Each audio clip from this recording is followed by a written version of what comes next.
Halo semuanya, pernah kepikiran gak sih air yang tiap hari kita pakai buat wudhu, yang mengalir begitu saja dari keran, statusnya secara esensial dan hukum fikih itu sebenarnya seperti apa? Nah, di bedah materi kali ini kita bakal kupas tuntas panduan visual tentang kriteria air yang sah buat wudhu. Ini tuh ibarat perjalanan yang luar biasa dari setetes air, dari langit sampai ke bumi, yang ternyata sudah diatur rapi banget dalam jurisprudensi Islam. Yuk, kita mulai? Oke, kita langsung masuk ke pertanyaan paling mendasar. Apakah semua cairan, atau minimal semua jenis air deh, otomatis sah dipakai buat wudhu? Kelihatannya sepele ya. Kita mungkin sering berasumsi, selama cairannya bening dan kelihatan bersih, ya pasti bisa dong dipakai bersuci. Tapi tunggu dulu, fikih Islam itu nggak cuma menilai dari tampilan visual luarnya aja. Ada klasifikasi yang sangat presisi dan terstruktur di baliknya. Coba kita cek rujukan utamanya.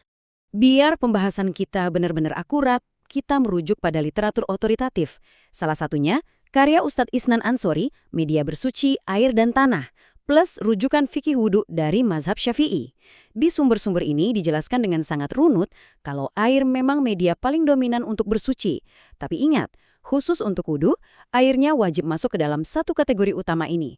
Kategori yang wajib itu namanya air mutlak. Sederhananya, ini adalah air yang masih dalam keadaan murni, benar-benar wujud aslinya, belum pernah dipakai untuk bersuci, dan gak tercampur sama hal-hal yang bisa merubah sifat dasarnya. Pokoknya, persis seperti waktu ia diciptakan oleh alam. Nah, inilah landasan utama, syarat wajib sahnya wudhu kita. Status hukumnya sangat jelas, suci dan mensucikan. Biar lebih gampang, ini dia kerangka bahasan kita. Kita baru saja mendefinisikan apa itu air mutlak. Habis ini kita bakal jalan-jalan melihat sumber alamiahnya.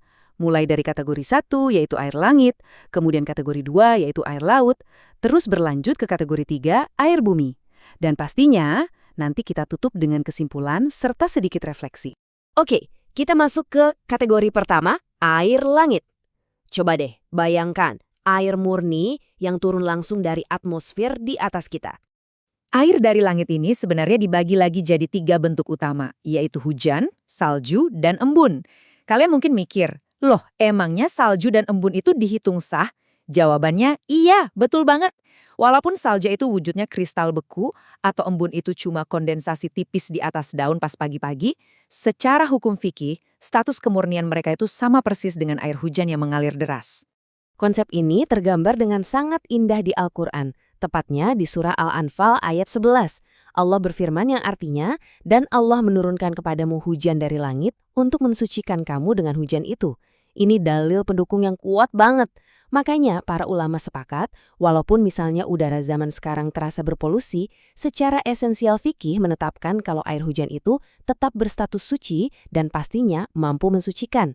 Terus, perhatikan deh doa yang sangat puitis ini. Doa dari hadis riwayat Bukhari dan Muslim yang sering banget kita baca pas sholat. Ya Allah, cucilah aku dari kesalahan-kesalahanku dengan air, salju, dan embun. Dalil ini eksplisit banget. Rasulullah langsung menyebutkan salju dan embun bersamaan dengan air. Ini mengkonfirmasi bahwa ketiganya adalah media pembersih yang sah, baik secara fisik untuk berwudu maupun secara metaforis untuk menyucikan dosa-dosa kita. Nah, dari langit, sekarang mari kita turun ke hamparan yang lebih luas lagi. Kita masuk ke kategori 2, air laut. Bicara soal air laut, ada satu cerita sejarah yang menarik banget dari zaman kenabian. Sebut saja ini dilema para pelaut. Jadi, ada sekelompok sahabat yang lagi berlayar di tengah lautan. Dan mereka sempat kebingungan. Bekal air tawar murni yang mereka bawa itu sedikit banget, pas-pasan buat minum. Kalau air tawarnya dipakai wudhu, wah bisa-bisa mereka kehausan. Tapi masalahnya air di sekeliling mereka itu kan laut yang super asin. Kira-kira air asin yang nggak biasa diminum ini memenuhi kriteria air mutlak nggak ya?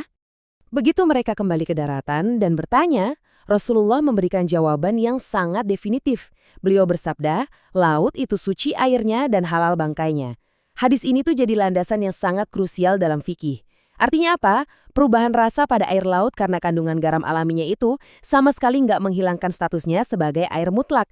Jadi seluas apapun lautan dengan segala keasinannya, itu sah 100% buat dipakai wudhu. Sekarang, mari kita lanjut bergeser dari pesisir pantai masuk ke daratan. Kita bahas kategori 3, air bumi, yaitu sumber-sumber air yang memancar dan mengalir dari dalam tanah. Untuk air bumi, secara umum ada 3 bentuknya. Air sumur, mata air, dan air sungai.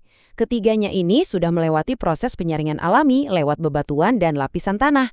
Jadi selama air-air ini memancar atau mengalir dalam keadaan murni aslinya, artinya warnanya, rasanya, dan baunya tidak berubah gara-gara limbah eksternal, mereka diklasifikasikan dengan kuat sebagai air mutlak.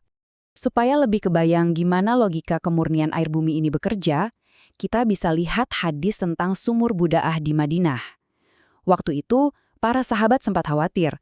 Soalnya aliran air dari jalanan kadang membawa berbagai kotoran masuk ke sumur tersebut pas lagi hujan. Tapi Nabi justru bersabda, air itu suci dan tidak dinajiskan oleh sesuatu. Tunggu dulu. Bukannya masuknya kotoran itu bisa membatalkan kemurnian air? Gimana nih sains fikinya bekerja? Nah, yang luar biasa menarik dari hal ini ada di penjelasan brilian Imam Al-Khattabi. Kadang banyak yang salah paham dan mengira sumur Budaiah itu tempat orang buang sampah. Sama sekali enggak. Beliau menjelaskan kalau masyarakat Madinah itu sangat higienis. Kuncinya itu ada pada volume air. Karena volume air sumur itu sangat besar, limpasan kotoran dari jalanan yang sesekali masuk nggak akan mampu mengubah sifat dominan dari air sumur tersebut. Secara alamiah, volume air yang besar ibarat tameng yang menjaga kemurniannya. Itulah alasannya kenapa air sungai atau danau yang sifat dasarnya utuh tetap sah dan mensucikan. Nggak kerasa kita sudah melakukan perjalanan luar biasa. Dari awan di langit, melintasi samudra asin, sampai menggali mata air di dalam tanah. Sekarang saatnya kita masuk ke bagian kesimpulan dan refleksi untuk mengikat semua pemahaman kita. Jadi, poin krusialnya bisa langsung kita lihat di perbandingan ini. Di satu sisi, ada cairan yang sah buat wudhu, yaitu klasifikasi air mutlak. Kayak air hujan, air laut, atau air sumur. Semuanya murni secara alamiah. Tapi di sisi lain, ada cairan yang nggak sah. Kita menyebutnya air suci namun tidak mensucikan. Contohnya, air kelapa, kopi, atau teh. Minuman-minuman ini jelas sangat suci dan halal untuk diminum. Tapi karena esensinya sudah berubah dari asalnya, baik karena proses dari dalam tumbuhan maupun dicampur bahan lain, ia kehilangan status mutlaknya. Jadi ya, secangkir kopi pagi Anda itu, betapapun bersihnya, tetap nggak bisa dipakai buat berwudu. Memahami panduan klasifikasi fikih ini sebenarnya membawa kita pada satu pertanyaan yang lumayan bikin mikir. Kalau alam yang diciptakan Allah sudah memberikan kita begitu banyak sumber air murni yang bisa mensucikan secara gratis, pertanyaannya, seberapa baik sih kita saat ini melindungi sumber-sumber tersebut dari kerusakan? Belajar fikih air ini menyadarkan kita kalau menjaga air dari polusi dan limbah itu bukan sekedar urusan kampanye lingkungan semata. Ini benar-benar urusan pelestarian ibadah spiritual kita. Sebuah renungan penutup yang mendalam ya. Terima kasih banyak sudah menyimak penjelasan visual kita kali ini. Terus semangat menggali ilmu pengetahuan dan sampai jumpa.